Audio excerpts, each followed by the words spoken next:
Day, and thank you for standing by. Welcome to the second quarter 2022 Apogee Enterprises Inc. earnings conference call. At this time, all participants are in a listen-only mode. After the speaker's presentation, there will be a question-and-answer session. To ask a question during this session, you'll need to press star one on your telephone. Please be advised that today's conference may be recorded. If you require any further assistance, please press star then 0. I would now like to hand the conference over to your host today, Jeff Hipshin. Please.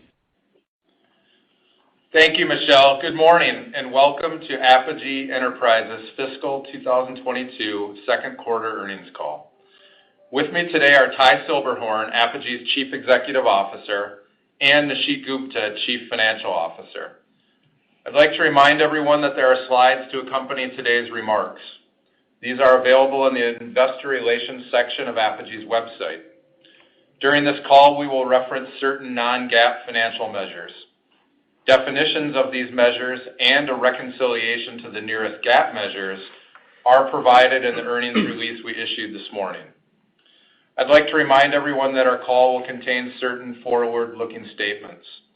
These reflect management's expectations based on currently available information. Actual results may differ materially. More information about factors that could affect Apogee's business and financial results can be found in our SEC filings. And with that, I'll turn the call over to you, Ty. Thanks, Jeff, and thank you everyone for joining us today. This morning, I'll discuss our second quarter results and the trends we're seeing in our business, share some insights about the rest of the fiscal year, and provide an update on our strategy work. Then Nishit will give more details on the quarter and our outlook. After that, we'll take your questions. So let's start with the quarter results, highlighted on page 4 of our slide deck. I am very proud of our team's efforts this quarter. We are managing a lot of moving pieces, but our team has executed well, and we've maintained positive momentum in our business, even in a very difficult operating environment. Adjusted margins and earnings improved sequentially compared to the first quarter. This was led by large-scale optical and architectural services. LSO continued its strong recovery, bouncing back from the COVID-related disruptions that impacted it last year. And architectural services delivered double-digit growth in both revenue and operating income. Architectural services also increased its backlog this quarter, an encouraging sign, as this is the first backlog growth in that segment in the past year. Cash flow continues to be very strong. We had $48 million of cash from operations in the quarter, improving our already healthy financial position, and we returned cash to shareholders. We did face several headwinds that impacted our results this quarter. As with many companies, cost inflation is a significant issue. Input costs are increasing faster than we can mitigate their impact, given the speed of raw material price increases and the cycle time of some of our businesses. For example, the price of aluminum, which is Apogee's largest material cost category, has increased 65% in the past year. In fact, aluminum prices are up nearly 20% just since our last earnings call. We are also seeing meaningful cost increases for glass, coatings, freight, and other direct and indirect materials used in our operations. We do work to mitigate some of these through hedging and contracts, but the breadth and depth of the increases have outstripped much of that. Additionally, we are experiencing some challenges in our supply chain. The market for many materials is very tight, with lead times pushing out, and some suppliers are reluctant to take on new business as we seek additional sources. I would like to acknowledge the efforts of our procurement team in helping the company navigate through this situation. Over the past 2 years, we've added new talent to build a stronger procurement organization aligned to our business segment priorities. This team is offsetting some of the inflation impact through sourcing alternatives, supplier negotiations, and driving cost savings in other categories. Even with these efforts, we were not able to fully offset increased costs of materials and freight. We are achieving meaningful progress in procurement as well as driving costs out in our operations, but this is not clearly visible in our results as inflation has outstripped these efforts at a faster rate. In addition to our procurement and cost efforts, we are taking price actions to mitigate the impact of both labor and material cost inflation.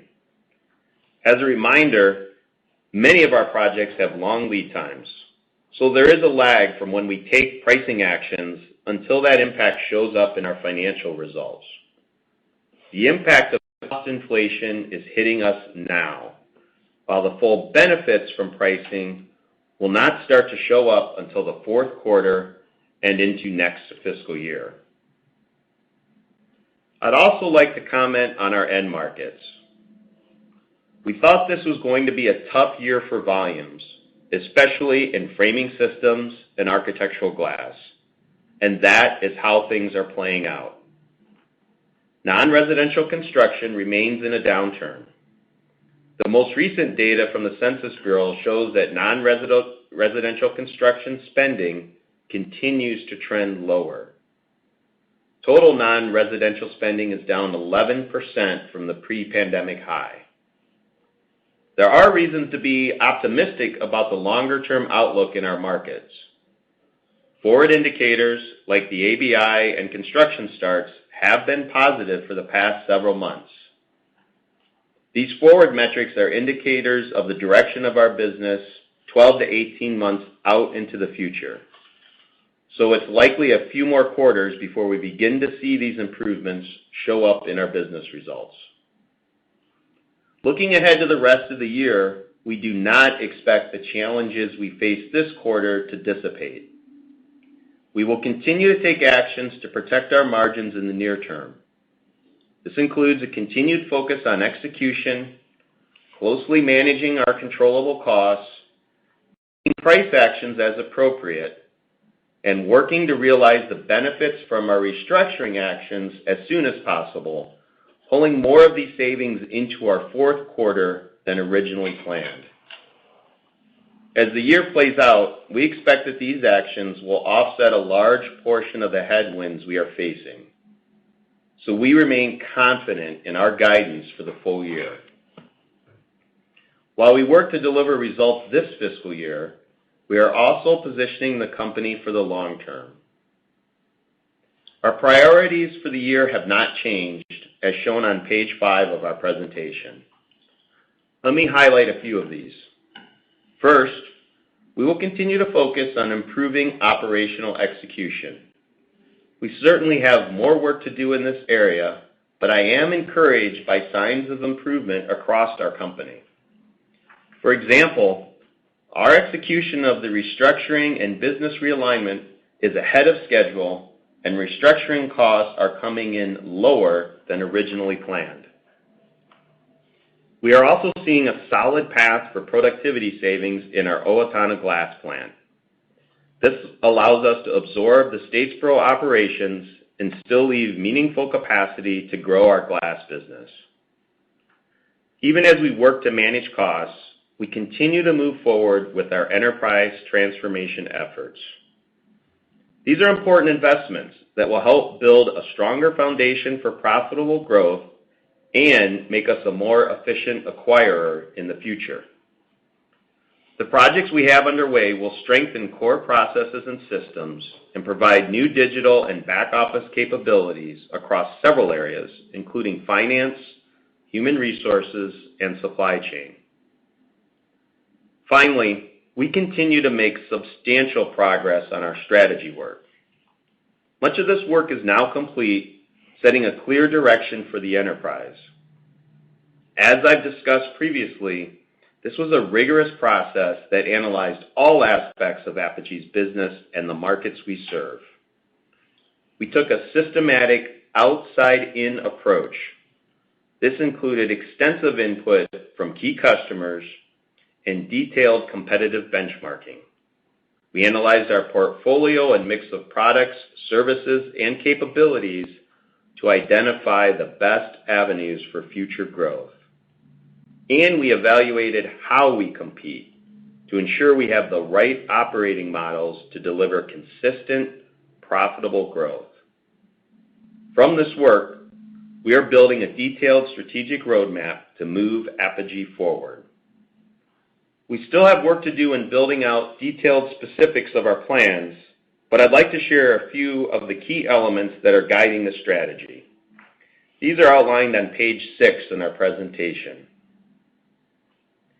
We are positioning to become the economic leader in the markets we serve. This means clearly understanding our target markets and where we see the most opportunity to drive value for customers through differentiated products and services. We are aligning our businesses to have clear go-to-market strategies, managing similar products and services together in a way that best meets the needs of our customers. And we will have a relentless focus on operational execution, driving productivity improvements to bring more value to customers and to improve our own profitability. Going forward, we will emphasize return on invested capital as a key metric to guide our investment decisions. This focus on ROIC will inform how we direct our capital allocation and how we manage our overall portfolio of products and services. To enable future profitable growth, we're building centers of excellence for core processes and capabilities. This will allow us to better leverage scale and will provide a strong backbone to support our businesses. The enterprise transformation initiatives we have underway are important parts of this effort. Finally, we're adding key talent, processes, and tools to support our transformation efforts. The actions we announced in August are initial steps in executing our strategy. We are refocusing architectural glass to emphasize segments of the market where we see the most opportunity to provide differentiation and drive value. The steps we are taking will also accelerate improvements in the glass segment's cost structure and productivity. We are realigning framing systems to bring more clarity in our go-to-market approach and increase focus on our target markets. The changes in framing systems will also improve execution and, importantly, reduce overall costs to raise our margin levels. Finally, we are moving the Sotawall business into architectural services to create a unified market offering for larger custom facade projects. These actions begin our journey to accelerate profitable growth through focus, simplification, and improved execution. We plan to share more details of our strategy in our upcoming Investor Day. Invitations for the Investor Day are expected to go out in the next couple of weeks. With that, let me turn it over to Nisheet to provide more details on the quarter and our outlook. Thank you, Ty, and good morning, everyone. As Ty mentioned, we are proud of our team's efforts this quarter, maintaining the positive momentum in our business despite the significant challenges we faced. Let me start with consolidated results on page 7 of our earnings presentation. Total revenue grew by 2%. This was led by double-digit growth in both Architectural Services and LSO segment. As expected, volumes were lower in architectural glass and framing systems. This was due to continued market softness and some supply chain challenges. The quarter included $20.8 million of pre-tax restructuring costs. These are related to various actions we announced on August 11. $18.5 million of the restructuring costs were included in the cost of sales line on our income statement. This reduced our reporting gross margin in the quarter by 565 basis points. $2.3 million of the restructuring costs were included in SG&A. When we announced the restructuring, we estimated total costs between $30 and $35 million. As expected, most of this was incurred in the second quarter. We continue to expect that restructuring will be largely complete by the first quarter of fiscal 23.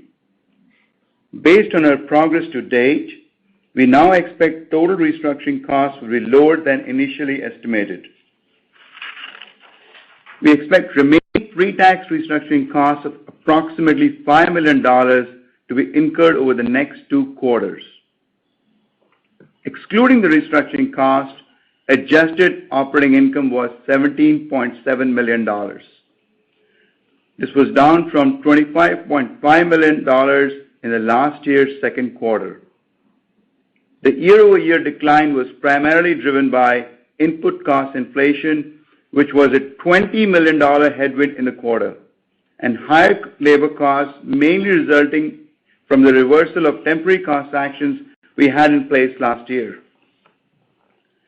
Additionally, we had approximately $3.5 million of operating costs related to enterprise transformation initiatives. And finally, we had increased costs of healthcare insurance. These cost increases were partially offset by improved pricing, productivity and cost structure improvements, and benefits from our procurement savings initiatives. While our adjusted operating margin of 5.4% was down year-over-year, margins did improve sequentially by 50 basis points compared to 4.9% in the first quarter. This was primarily driven by stronger performance in architectural services. Our results this quarter also benefited from reduced net interest expense driven by lower debt balances and a lower share count resulting from stock buybacks in the first half of the year. We reported a net loss of 8 cents per share. This included the restructuring cost of $20.8 million. Without this restructuring impact, adjusted earnings came in at 53 cents per diluted share. Similar to our margins, adjusted EPS improved sequentially, increasing by 26% compared to the first quarter. Let's turn to segment results, which are on slide 8.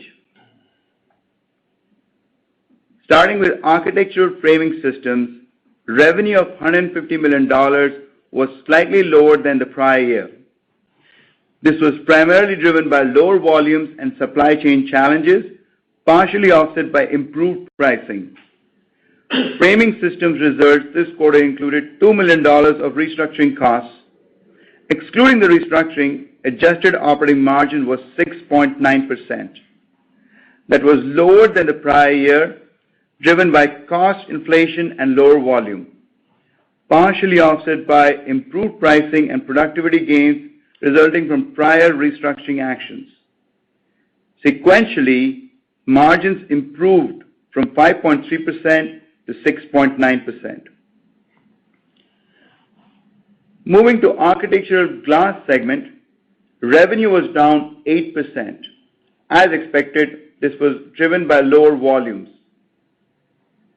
The glass segment's results included $17.4 million of restructuring costs. This was primarily for asset impairment related to closure of Velocity business, along with employee severance costs. Excluding the restructuring costs, adjusted operating margins were slightly above break-even. Margins were impacted by higher costs of glass, lumber, and other materials, along with higher freight and labor costs. The higher costs were primarily offset by improved sales mix and increased productivity in our Owatonna, Minnesota glass facility. The glass segment, along with Framing Systems, is where we see the most opportunity for long-term margin improvement. Most of the restructuring actions announced in August are focused on framing and glass segments. We now expect to see profitability improvements from these actions starting in the fourth quarter. Refocusing the business on differentiated, high-value-add products should be also contributing to long-term margin improvements. We are renewing our focus on lean and continuous improvement to drive productivity gains. In Architectural Services, revenue grew 13% to $83 million as we continue to execute projects in backlog. Operating income grew 10% to $7.2 million, and operating margins came in at 8.7%. The services segment continues to have strong project execution. While margins were down slightly compared to the prior year, this quarter was a nice improvement compared to the first quarter. We remain confident in services' overall execution and outlook for the full year. We are also encouraged by the improving order trends in Architectural Services. Net order flow has increased each of the past 3 quarters. And as Ty mentioned, backlog grew this quarter to $572 million. Turning to large-scale optical, LSO continued to recover from last year's COVID-related shutdown. Revenue of $24 million grew 40% compared to last year's second quarter. Demand has returned to normal, and our sales mix included more premium products. LSO has also returned to a more normal level of profitability. Operating income was $5.5 million with operating margin of 23.3%. And finally, our corporate costs increased this quarter to $7.1 million. This was primarily driven by operating expenses related to transformation projects and increased healthcare costs that I mentioned earlier. The corporate line is also included $1.4 million of restructuring costs. We expect corporate expenses will remain above last year's level throughout the rest of the fiscal year. Turning to page 9, our cash flow and balance sheet remains strong. Cash flow from operations in the quarter was $48 million. This brings year-to-date cash flow to $55 million. These are strong results, and cash flow is above where it typically has been through the first half of the fiscal year. Cash flow is lower than the last year, which was unusually strong. As you remember, last year we benefited from reduced working capital and temporary cost actions related to COVID. Year-to-date CapEx is $10.1 million below last year's level. We expect capital spending ramp up in the second half of the fiscal year as we see more investment related to transformation initiatives. Based on year-to-date spending, we now expect full-year CapEx of approximately $35 million, down from our previous estimate of $45 million. We continue to return cash to shareholders. Year-to-date, we have returned over $32 million from share buyback and dividends. That is more than double the level in last year's first half. Our balance sheet remains very strong. Net debt is down to $102 million. We have no significant debt maturities until June of 2024, and we have no borrowings in our $235 million revolving credit facility. This strong position provides significant flexibility as we start to execute on a new enterprise strategy. Now turning to our outlook for the rest of fiscal 2022, which is on page 10 of our presentation. As Ty mentioned, we are reiterating our full-year guidance based on an adjusted EPS basis in a range of 2.2 to 2.4. As a reminder, this guidance excludes the expected restructuring costs. In quarter, we believe the headwinds we face this quarter will persist. Input cost inflation and supply chain challenges will likely remain significant issues, especially in framing and glass segment. We expect continued top-line softness and lower volumes in framing systems and glass, particularly in the short lead time parts of our business. We also face a continued year-over-year headwind from the reversal of temporary cost actions that were in place last year. We are taking near-term actions to offset these headwinds. including a continued focus on execution, closely managing controllable costs, adjusting pricing to offset inflation, and working to achieve benefits from our restructuring. We expect these actions will offset much of the headwinds we are facing, which gives us confidence in our full-year outlook. Our third quarter results will likely be similar to the second quarter. We expect earnings will make a larger improvement as we move into the fourth quarter, when we expect to realize more of the benefits from our pricing and restructuring actions. Also, as a reminder, last year's third quarter included $7.4 million benefit in architectural glass related to new market tax credit. This benefit will not repeat in this year's third quarter. So while our outlook remains challenging in the near term, we are confident that our team can continue to execute to substantially offset the headwinds as we close out the fiscal year. This will put us in strong footings as we move into fiscal 2023. With that, I'll turn it back over to Ty for concluding remarks. Thanks, Nisheet. As I said earlier, I am very proud of our team's efforts this quarter. There were a lot of moving pieces, but our team was able to drive progress and sustain positive momentum in our business. We are particularly encouraged by our continued strong cash flow, which provides significant financial strength as we move forward. We expect our operating environment will remain challenging, especially through the third quarter. Our team is taking the right actions to offset these headwinds, and we see a path to improved results in the fourth quarter and as we move into next fiscal year. Most importantly, we are beginning to execute elements of our strategy to better position the company for the long term. This remains an exciting time for Apogee. We knew this year would be challenging, and those challenges have increased given the broader economic environment.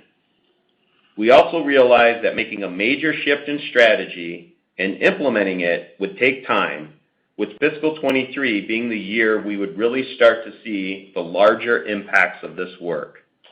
But as we've highlighted today, we are making progress on several fronts, and we expect that to accelerate as we close out this fiscal year. We look forward to sharing more details with you on our upcoming Investor Day. And with that, we are ready to take your questions. Thank you. As a reminder, to ask a question, you will need to press star one on your telephone. To withdraw your question, please press the pound key. Our first question comes from the line of Chris Moore with CJS Securities. Your line is open. Please go ahead. Hey, good morning, guys. Thanks for taking a few questions. Good morning. Good morning. Maybe just start with input inflation. So you talked about a $20 million headwind. Sounds like most of that is coming from framing and glass. I was wondering if you could provide a little bit more detail there on the split and really trying to understand where it's easier to raise pricing. Is it easier within the framing segment than glass, or maybe just talk to that a little bit? Sure. Morning, Chris. This is Nisheet. So gross inflation for the quarter is $20 million, as you noted. We have a lot of actions in place today on offsetting that. So procurement savings as well as pricing has helped offset about $10 million off the $20 million. So net impact on inflation for the quarter is $10 million. And on a year-to-date basis, this number is $14 million. When you think about the split of this, I would say about 50-50 would be a fair split between the glass and framing segment on the inflation. There are lots of moving pieces within the quarter, but on a directional basis, I would say it's a 50-50 split. As we look at the lead times of our businesses, it takes some time for us to start recovering some of the price changes we do as we are committed to a certain number of projects. So we expect our quarter three to remain under a negative trend on inflation, but we start to see positive net inflation impacts coming through in quarter four. Yeah, maybe, Chris, I'll just add to that. If you think about that split, in framing with respect to pricing, I mean, obviously, we're trying to offset costs ourselves. Customers never like to see price increases, even though A lot of them have become used to it, at least the first several months of this year, as it was going across not just our industry, but the broader economy. Framing has some shorter cycle times, so they have been taking more pricing, so they probably offset a larger chunk of that inflation. However, it's still been a net negative for them, just given the speed of the price increases.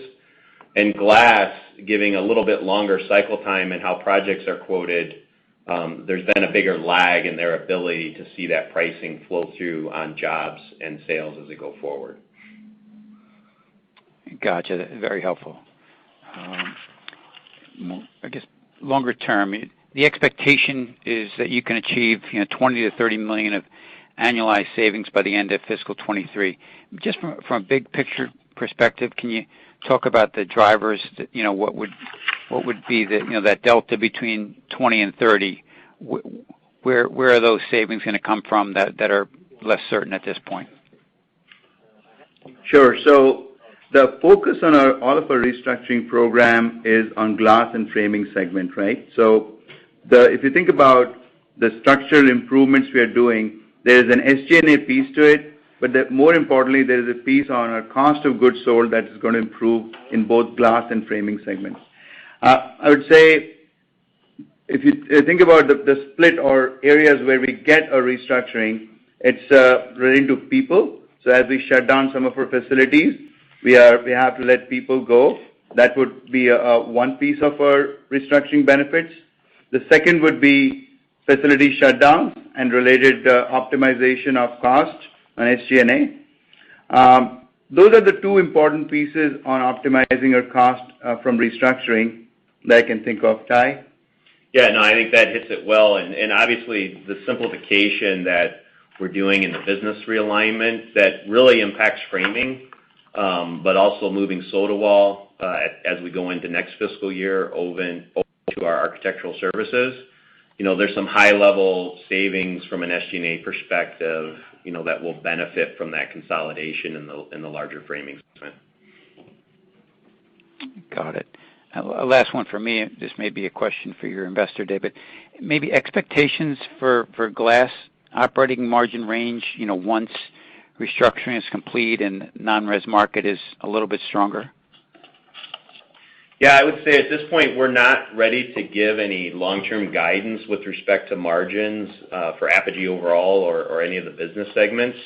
I will tell you that through the strategy work, we identified significant opportunities to improve our margins for glass, and that's really the focus and emphasis for that business right now, and probably well into fiscal 23.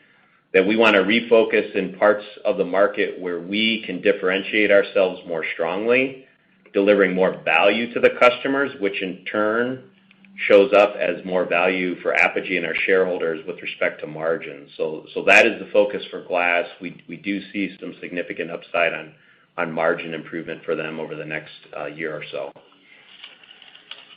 Got it. I'll leave it there. Thanks, guys. Thank you. Thanks, Chris. Thank you. And our next question comes from the line of Julio Romero with Sidoti & Company. Your line is open. Please go ahead. Hey, good morning, Ty and Nisheet. Thanks for taking the questions. Good morning. Good morning. So I wanted to maybe tug on the string a little bit more on the glass segment, maybe without speaking about margins, maybe more broadly if you could speak to the product focus going forward in glass. Maybe some examples of the premium high-performance products that I think you called out in your August press release. Yeah, let me give you some high level, and this is an area that we will go deeper into on the Investor Day. But as we looked at our position in that market, we wanted to look at where we have opportunities to leverage some of the unique capabilities we have on coatings, as well as certain parts of the market, certain types of projects that we saw an opportunity where we can differentiate ourselves versus competition, especially some of the foreign competition. It's areas that the business is selling into now, and it is part of their portfolio. What we're doing is putting a stronger emphasis on that as we go forward. We also see an opportunity to bring more value into what we take to market. Some of that would be organic product innovation that we would invest in ourselves.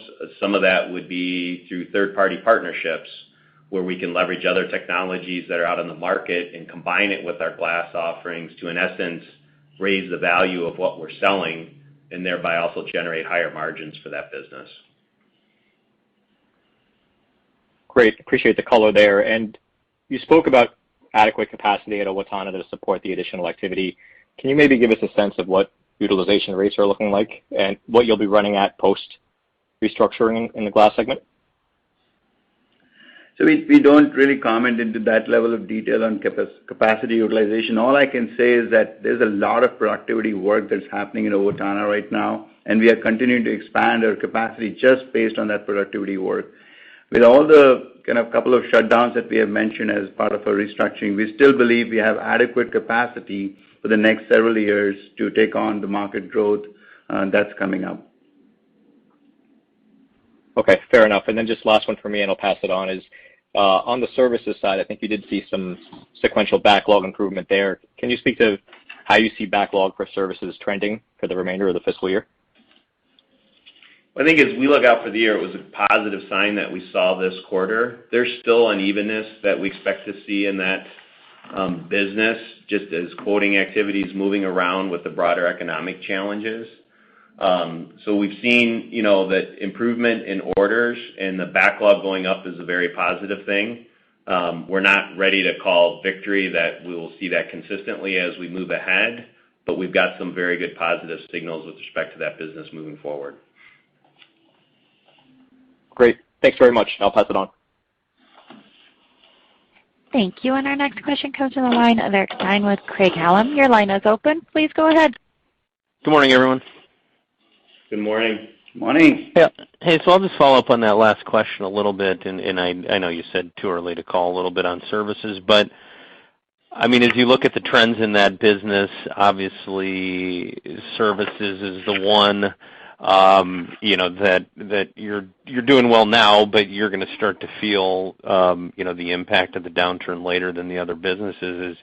As you get to fiscal 23 and clearly more optimistic about glass and framing, I mean, do you feel? I mean, where's your confidence stand in terms of, that services backlog, which is still very sizable, kind of making up for, some of that softness. So maybe you're able to keep that business flat in 23 rather than, some compression there.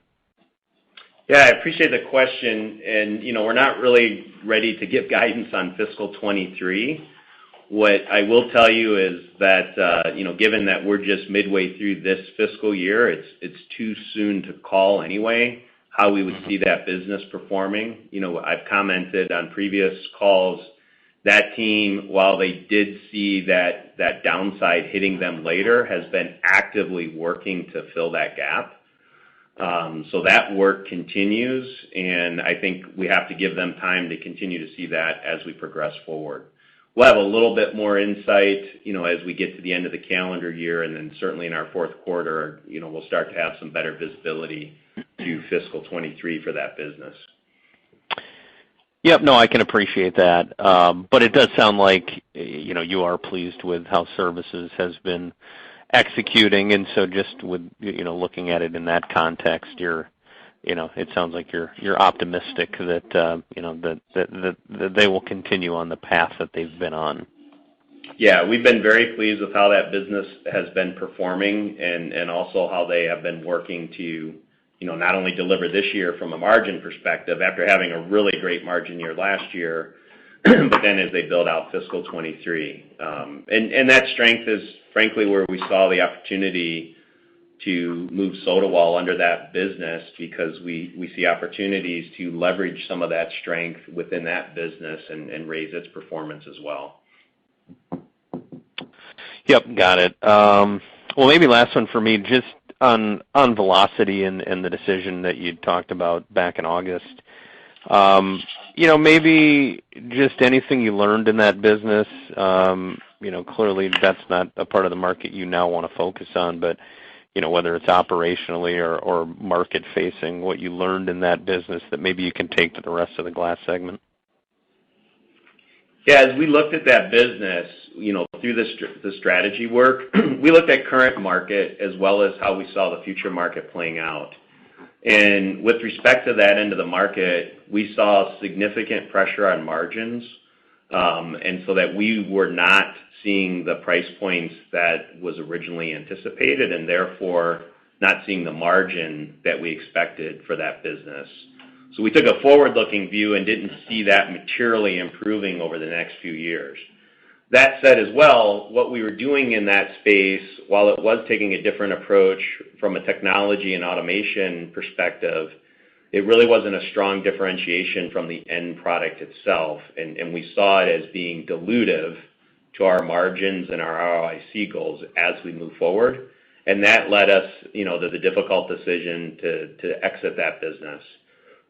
We are working diligently with the team to effectively offset some of that investment through the sale of equipment as we shut down those operations, and we're seeing some positive indications with respect to that as well. Okay, thank you. Thank you. Thank you. And our next question comes from the line of Brent Thalman with D.A. Davidson. Your line is open. Please go ahead. Thank you. Good morning. Good morning.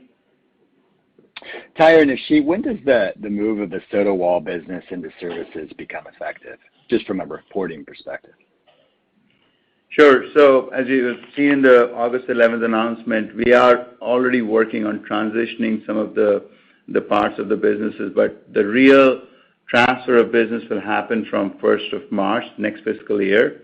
We are looking at a lot of moving pieces within the soda wall business. Harmon, our services segment, is trying to understand the key opportunities they can drive, and this year will be focused on understanding the business and transitioning it.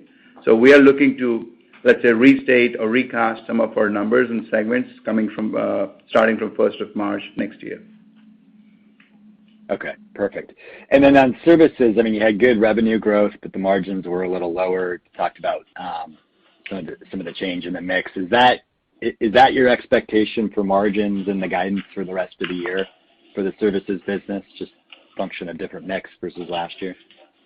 Yes, I would say services business is performing really well, and there is always an element of project mix that comes along in this business. So over quarters, we can see the margins going down quarter over quarter, but sequentially, they are continuing to improve their margins.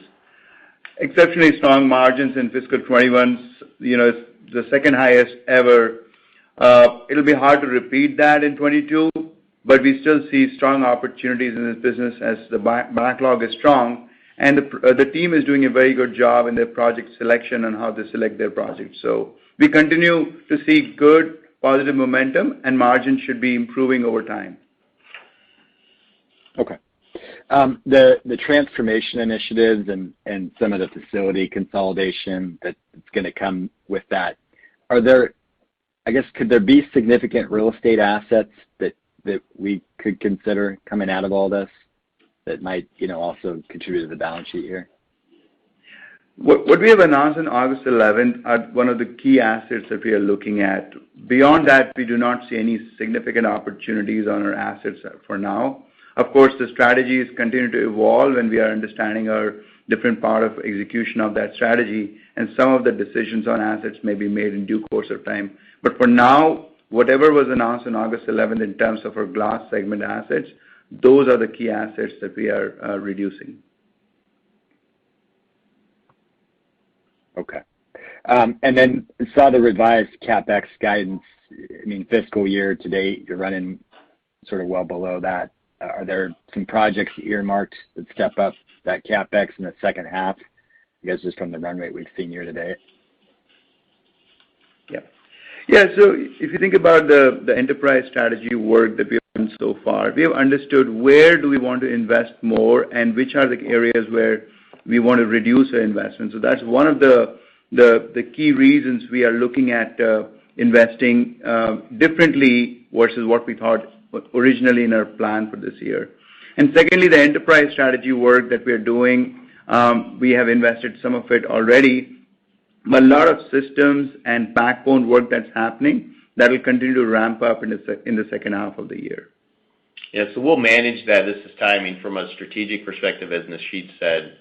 We actually were having the team slow walk some of those planned investments until we got a better sense from the strategy work, and that deprioritized some of the things that were in queue. And we do expect a step up in the second half. You know, the caveat, just as we are seeing with raw materials, that's dependent on supply. So we know some of the work that we want to execute will have to rely on the ability to bring that equipment in, et cetera. So that, you know, is something that we're watching as we go through the second half. But our plan is to spend to that level now as we move ahead. Okay, great. Thank you. Look forward to talking more tomorrow. Thank you. Thanks. Thank you. And our next question comes from the line of John Bratz with Kansas City Capital. Your line is open. Please go ahead. Good morning, everyone. Ty, you know, the ABI index has been positive for the last 6 months, and hopefully that bodes well, you know, down the road. But with the cost pressures that the industry is seeing, aluminum, glass, and so on, do you see any evidence that some of these projects that maybe people, architects are discussing and so on, that might they be tabled for a while to see where these costs go? Are you seeing anything such as that?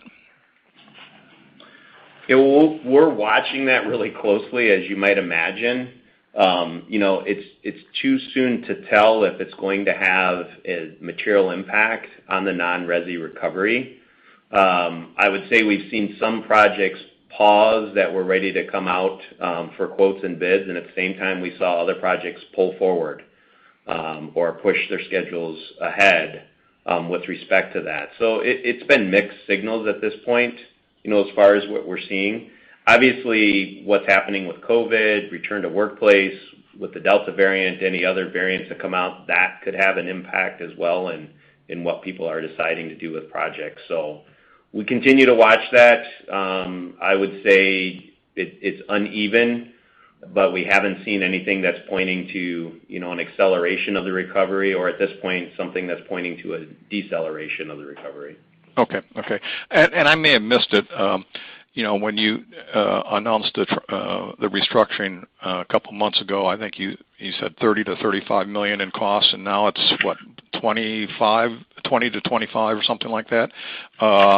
What's the delta there? What's the difference? So yeah, you got the numbers right. So we had announced a 30 to 35 million as initial estimate, and we are looking to spend about $20 to $25 million now. The big change is the interest that was anticipated from potential buyers for some of the assets that we are selling. We have seen a good interest, and therefore we see that we don't need to write down some of the assets and property, plant, and equipment. Okay. We will continuously monitor this and provide more details in Q3, by which time we will have details on some of these transactions on selling these property, plant, and equipment. John, the other piece I would say is the teams have really executed well against this plan. You know, we put together a very detailed plan on how we would move this ahead coming out of the strategy work. Mm-hmm. And the team is executing against that extremely well, to the point that, you know, we're confident we will see some of those benefits actually flow into our Q4, which is a very good thing. And for us, this was an area where we looked at, you know, a future going forward. If we want to get back into M&A, we're approaching some of this as integration work across the business units, as mergers. You know, our EFCO and Wausau Window and Wall business combining, that's our instruction to the teams, and we're building out a playbook and how they're managing that so they can start to exercise that muscle, because we do intend to be an active portfolio manager, which means at some point in the future, you know, we will be back in the market, and this is a chance for our teams to start to exercise some of that work. Okay. All right. Thank you very much. Thank you. Thank you. Thank you, and I'm showing no further questions at this time, and I would like to turn the conference back over to Ty Silberhorn for any further remarks. Well, thank you, Michelle, and thanks everyone for joining us today and learning how we are driving progress, even in a very challenging environment. As I said earlier, we've navigated through a difficult Q2, offsetting some of the significant cost headwinds we faced, and we're taking near-term actions to protect margins, but we see significant opportunity for long-term margin and ROIC gains. Finally, we've made progress on our strategy work and have begun that execution. We look forward to seeing you virtually or in person at our upcoming Investor Day, where we'll share more on our long-term outlook and strategy. With that, thank you. Have a great rest of your day and a great week. This concludes today's conference call. Thank you for participating. You may now disconnect.